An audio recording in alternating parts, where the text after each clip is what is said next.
The day has finally arrived where I officially cracked the system and made the Satellarknights the powerhouse that they were meant to be, guys. And thank you all for so much for sticking around and seeing these guys rise to power yet again. I am here to claim that my Satellarknights are back in the top tier form, and they're out of Rogue or whatever you like to call that tier. Without further ado, guys, let's jump right into this deck profile. Don't forget to smash that subscribe button. Let's get us up to 800 subscribers. We are slowly climbing that Satellarknight army back to that 1,000 subscriber list, guys. I am so excited and so happy to share this experience with you, as well as share this deck profile with you of this new Satellarknights. We're gonna start with one copy of Satellarknight Deneb. That's right, we are running only one copy of the Deneb. The turn skip is still valuable. However, as we found out, that is not the only way you can turn skip anymore. There's different variations of it, and that's not the only thing that you're going for. After one Deneb, we have the new MVP, the Satellarknight or Satellarknight Liren. 3 copies is absolutely mandatory of this card. You do not run less than 3. This guy, she is way too interactive with all the Satellarknights and therefore remains the most crucial one. Cut down the list from 3 to 2 on Satellarknight Alteran. In case one of them gets called by, you still want to have the second copy in the graveyard.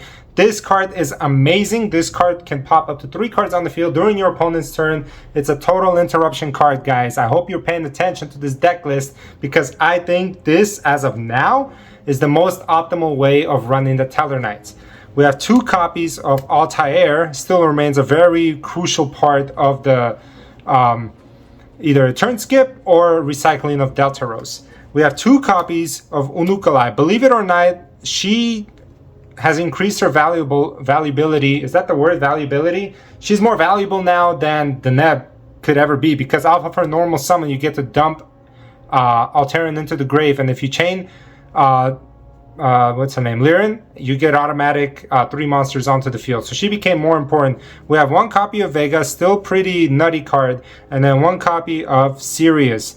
So a lot of you guys can say that Droll and Lockbird hurts this deck. The way I made it is that if you have Caduceus, or Catechus as I like to call him now because that's such a better way to pronounce his name, he can use Vega's effect, he can use Unukalai's effect, he can even use Altair's effect to get around Droll and Lock. So there's still plays that you can make. And then once you get Deltaros into the grave with the spell card effect, or Deltaros' self-pop, you're still getting around adding cards from deck to hand. That's why I'm saying Droll and Lock does not completely shut this deck down, okay? So for the Constellar package, we have triple copies of Catechus. Catechus remains a crucial part in this deck. I've debated between 3 to 2, but 3 is working for me now. And then 1 copy of Sheraton. I have succeeded in what I think is the most optimal way of running the ratio for Satellarknights without running Twinkle, without running any of the bricks, and this like the Renaud, and because you no longer need Appaloosa. Believe it or not, like the way that this deck is built and the resources that I can use to make a better version of Appaloosa. And I think you guys know where I'm going with this, and I'll tell you in a second. So that's my Satellarknight / Constellar lineup. Then we have the built-in MathMech engine. The deck works very well, works very synergized with these guys. They're all level 4s. If you want to add a tuner in your extra deck, you can, because before you make at the end of the board, you get all these guys out, and you can either XC, or you can even go for Baron with these guys, or you can even go with any level 8 synchro that you want. Berserker is one of them, but the way I use resources, I obviously go into XCs. If you want to diversify, these guys are also tuners, so you can use those effects to your advantage. So 3 of these, 1 of each, self-explanatory. They don't lock you, so they are absolutely mandatory in this deck. Sakitama is an absolute gem of a card. It was a blessing from Cyberstorm. Was it Cyberstorm, or where did this go? No, well, the original one from Cyberstorm, but this is like an ultra rare version, which is nice. Don't forget that if this guy is tributed, which it's not gonna arise, but that's that effect. It comes back to your hand. Okay, that's like a little hidden effect that this card has. And then an extra normal summon. You can sometimes go into your Satellarknight plays without even using your normal summon, which is nutty.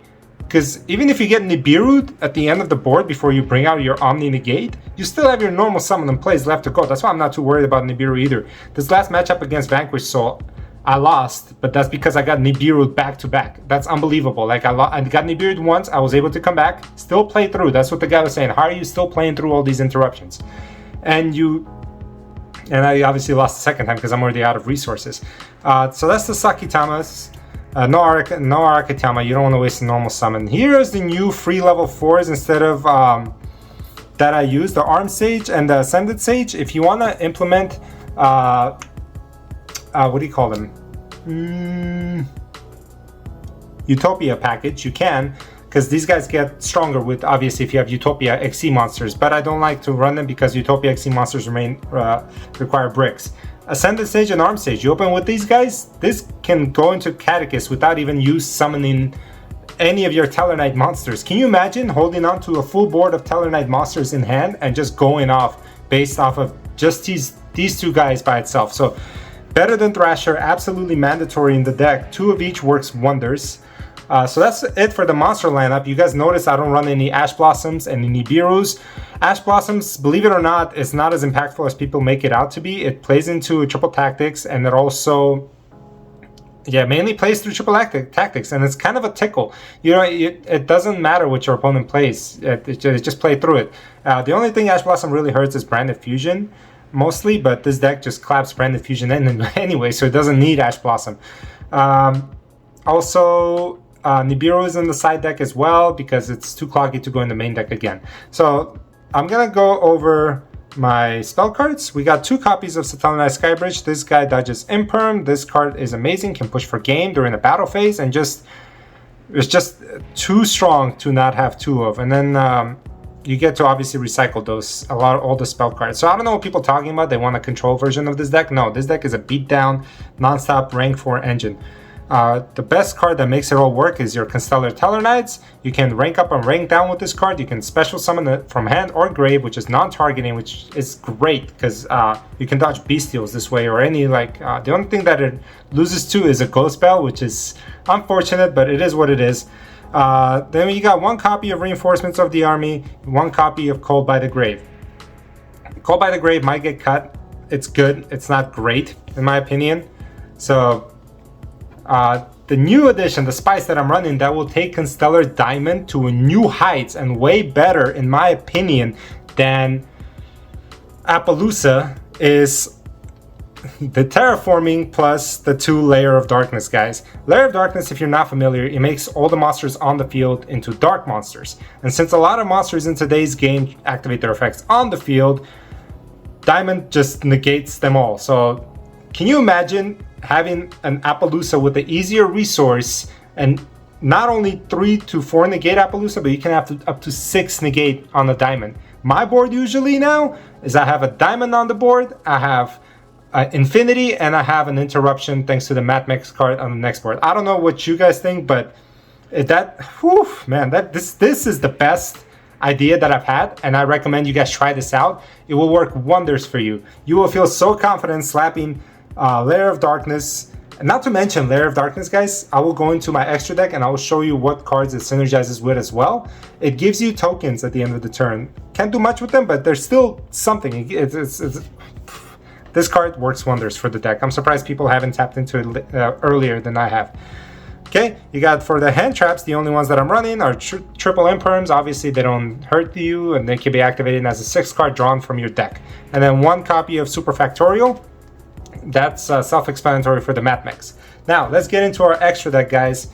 15 cards. Extra deck is the optimal version that I'm running. There's a few cards that you guys can sub out as well. I'm going to look into, but this is the best variant of it that I have. We got 2 copies of Satellarknight Catechist. This makes your deck work wonders. It's a very underrated card, and if you're trying to build a deck, I highly suggest that you build Satellarknights because they're not expensive right now and they are very underrated, which works wonders. Remember, Catechist's effect is a cost to detach, which is usually pretty good. So worst case scenario, if you get Ash Blossom, it still kind of thins out your deck. Then you got 1 copy of Deltaros. Deltaros is easily the MVP. The route that I'm playing now, I don't have to waste all of my resources. So sometimes I even keep Deltaros in my extra deck. I don't even go into it turn 1. I'll just, if I open with Layer, of course. If I open with Layer, you slap that on and then you bring out Diamond with negates plus Man, it's just unbelievable. Diamond is cracked, guys. Please don't ban Diamond. Deltaros, and then you got your copy of Satellarknight Trevor. I know you guys are seeing these new sleeves. These are the Imperial sleeves. They are amazing. My Appaloosa sleeves were getting pretty bad, but these are great, and it kind of highlights the rarity of the card. So this is, yeah, first edition Ultimate Rare Trevor. Very beautiful card. I'm looking to up the Deltaros to a Ghost Rare. If you guys have it, hit me up in my DM on Discord. Why don't you guys haven't joined my Discord yet? I have a few people there. We're having all fun, you know, join up, share your deck list. I love to get all of your opinions. I try to answer all of your messages, by the way. And then we got one copy of Satellarknight Ptolemaeus, an ultimate rare as well. Preferred version over the quarter century, believe it or not. I don't know. We got our secret rare Constellar Ptolemy. This guy is stepping stool, as they say, but it does have a beefy attack, and it also can be if you want to bounce something onto field or return to hand, you can up it with Constellar Tellarknights to kind of activate its effect right away. Then we got the big boss monster, man, Constellar Diamond. Can you imagine if you have this guy on board and they try to Zeus and you just negate it as many times as you want? Well, that's what this guy does with Layer of Darkness on the field, of course. So Constellar Diamond has two already floodgate effects, which Appaloosa doesn't have. It has the effect of neither player can send cards from deck to graveyard, which shuts down Shaddoll Fusion, Branded Fusion, Tearlaments. It shuts all those decks down. And on top of that, it has the effect neither player can return cards from grave to hand, which shuts down a lot of synchros. It has the effect of negating all Dark Monsters effects from anywhere, graveyard, field, hand. So it can negate all of that. And with the spell card Layer of Darkness, guys, that makes everything on the field dark. Because I know before I would go into Battle Mist, which was a lot of waste of resource. Now I don't need to do that, and it opens up a deck space. With Layer of Darkness on the field, it makes everything dark, and this guy shuts it all down and destroys it. Not just negates it, but destroys it. I don't know about you, but I think I've unlocked the true potential of this deck, and Diamond is shining brighter than his ever did before. Okay, so that's it for my Satellarknight lineup. Then we have the Alimbertian and the Laplacian. These guys are the MVPs of the decks, man. They're, you know, you can easily go into Alimbertian while it's still, man, I don't even know how to describe it, because Alimbertian is it's a generic 2 level 4. You can fish out your Matmechs out of the deck, which is why it's important to remember, before you go into Diamond, you want to activate Alimbertian's effect, because Diamond does not let you add from deck to hand. Oh, no. It'll let you do that, but it will not let you activate Circular's effect, which sends from deck to graveyard to special summon it. So remember to activate Circular's effect, and then you can slap Diamond. I usually don't do it until the end anyway.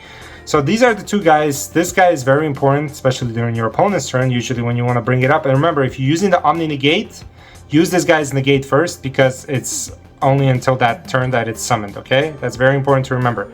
We got the other Omni Negate and Cyber Dragon Nova and Cyber Dragon Infinity. This guy is absolutely amazing. You bring this out with Ptolemaeus and just build your Omni Negate. So if they want to wait too long for Nibiru, I'm sorry, that's not going to happen. Not to mention, keep in mind that it's a light attribute, so if you bring out Alteran somehow, this is an additional pop on the field. Another thing, Layer of Darkness makes everything on the field light or dark. So before, where Laplacian was an Earth, he is now a Dark Monster, which is an additional pop for... That card just does wonders for Tellarknights, and I don't know why we haven't thought of it sooner. So these are the last 3 cards are the cards that I'm still thinking about switching out. Let me know in the comments down below. Sometimes I don't really need to use this guy, but I think he's mandatory.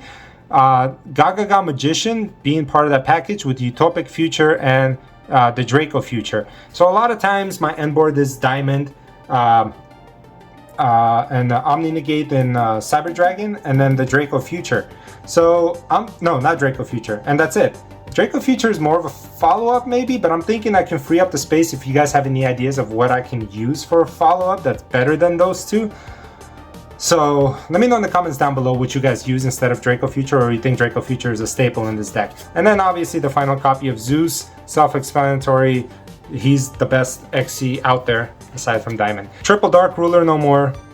Okay. Triple evenly matched. Burn for Time and Awesome. We got 2 Kaijus for the Flangeries matchup. We got triple Ash Blossoms for the Branded, and double Nibiru for any combo deck. So that's it, guys. That's the site. I know I'm short a card. I don't know. Might throw a Harpy's Feather Duster.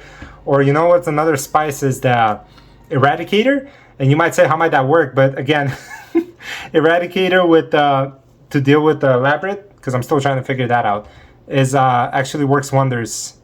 Actually, for Labyrinth, another way to get rid of it is just pop Fountain during their turn when they activate it. Once you bring Altern onto the field. It's just too easy, guys. It's just too easy. I'm gonna stop making this. I'm gonna stop talking. Let me know what you guys think. Until then, I'll see you later.